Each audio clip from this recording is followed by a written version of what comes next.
I'm Ann Shaw. I'm an architectural historian, archaeologist, and Hoosier. I love exploring Indiana's history and lesser-known sites and stories. Join me as we explore old houses, museums, historic sites, and archaeology throughout the state. This is Anarchy.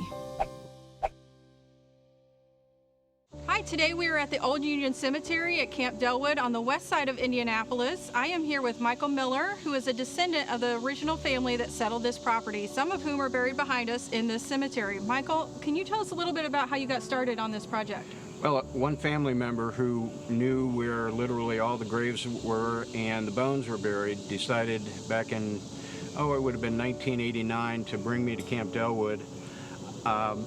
I learned from him at the time that my great-grandfather had been president of the Old Union Cemetery Association, and that was a big help for me in beginning my genealogical pursuits. Of course, I've got some over in Hendricks County and some in Crown Hill, but to me this seemed the most, I'll call it sacred place because it's surrounded with woods, and at this point the stones have been rather well maintained, but the information and knowing that most of the family was here was a big help in my genealogical pursuits. Now, as you went through your genealogical pursuits, you were able to find some family members that you didn't know about before, right? I did, and the internet's been a big help. In genealogy, it used to be going to the courthouse and getting dirty. Now you have the access to the internet. Well, Rick McNutt had posted something that listed my great-grandparents who had been involved here. And we made a decision to meet at the Indianapolis Public Library in a safe public space. And sure enough, his Alan Varner, who is not buried here, his sister, Mary Varner, Martha Varner, my descendant, is buried here. So we knew we had an immediate connection, and again, the doors just opened wide to all new information and knowledge.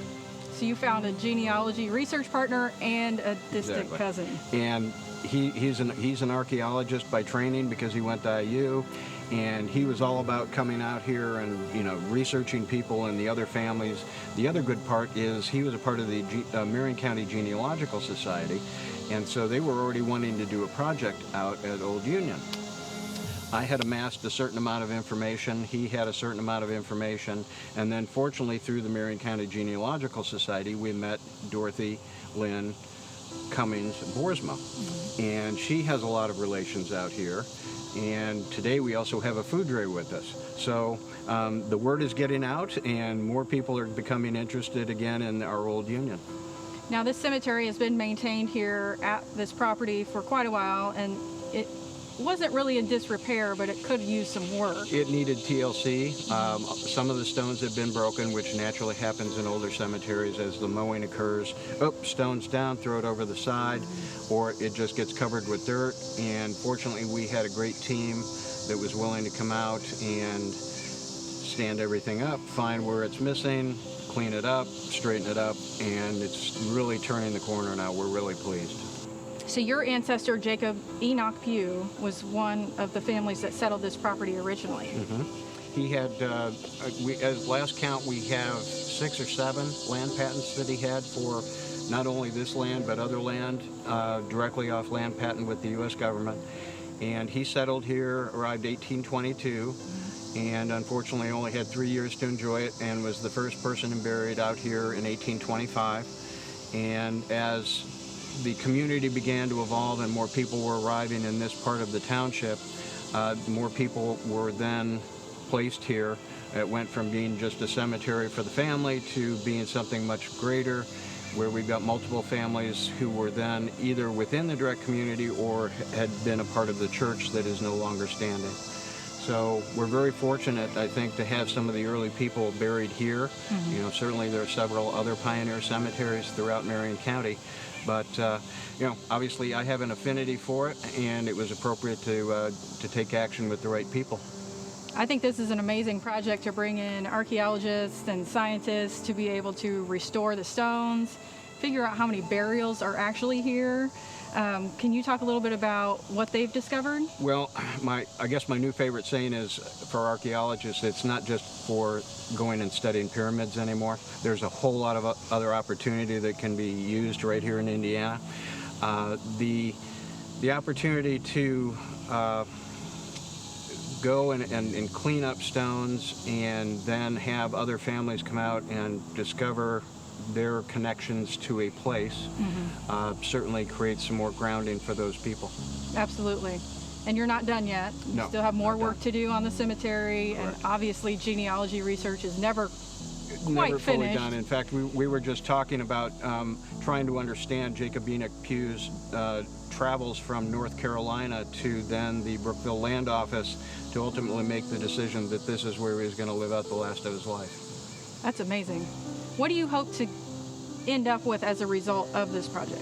We thought about hiring a writer and maybe even putting together a little booklet or book that actually gets into the connections of the families and where they came from and a better understanding of early Indiana.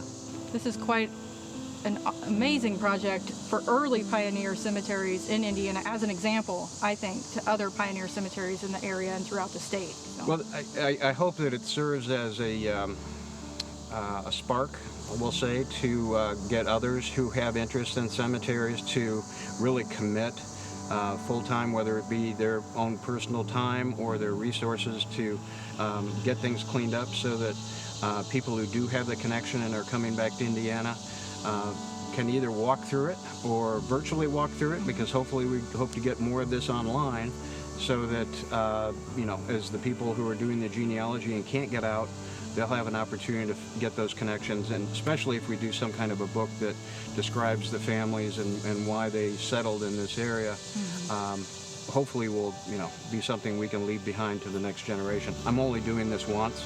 It'll be up to the next generation. If things start falling apart again, it's on them. So we're doing the best we can. So we also have Rick McNutt here with us today. As you mentioned earlier, you guys met at the Indianapolis Public Library, both Correct. doing research on your family's genealogy. Correct. And now you have formed this lifetime friendship based on your genealogy research. And he's the guy who was living in Illinois that I didn't know about. His family was from the what area of? Well, my mother was actually living in Georgetown, Illinois, which is south of Danville, but her ancestor, Allen, left this area in 1848, heading to the California gold fields early. He went across the trail overland through Independence, Missouri, got there at very early time, was really doing incredibly well in the gold fields, and convinced his older brother Elias from here to come there as fast as he could. Now, he convinced Elias to actually take the fastest route, which was, at that time, the boats out of New Orleans, cross the Isthmus of Panama by canoe, where Elias contracted an incurable disease, died in Napa Valley area. He made some good money while he was there, but only his money came back. He was buried in Napa Valley. His daughter was born the day he left, and he never met her, and she shares a headstone with him here. She died at 3 years old. And he actually died in his brother's arms, didn't he? That's right. So we have a headstone here that says Elias is buried here, but he's actually, from the family letters we have, we know he was buried in Napa Valley. We don't know where there.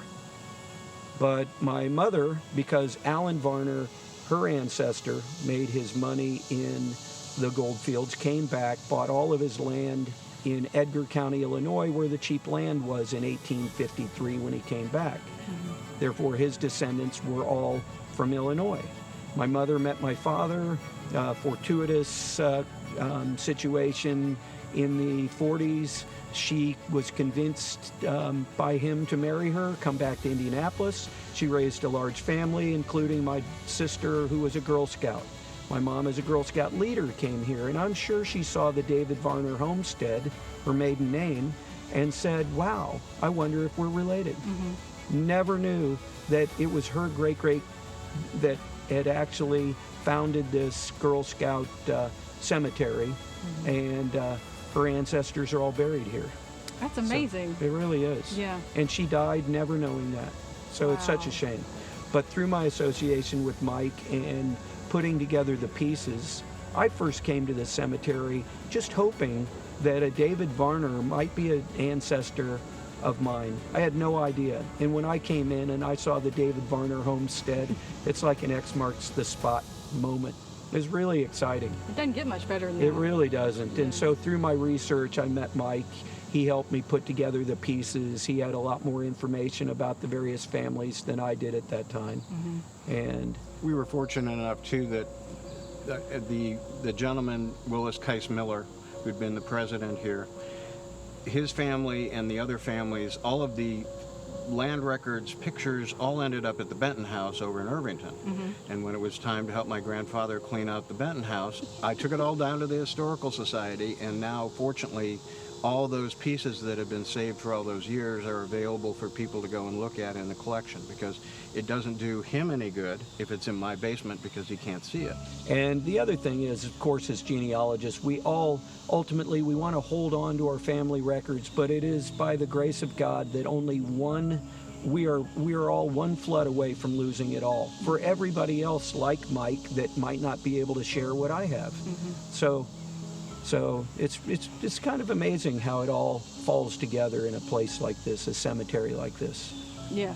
And I think really the motivation of wanting to take care of all the people that came before us, to me, it's one of the last things we can do for them. I mean, obviously it was clean and bright when they went in the ground, but to restore it as best we can to a point where then, much like having a collection that everybody can enjoy, it's a collection of people and knowing where their last point was on Earth. Well, you both can remain here to tell the story that they can't tell anymore.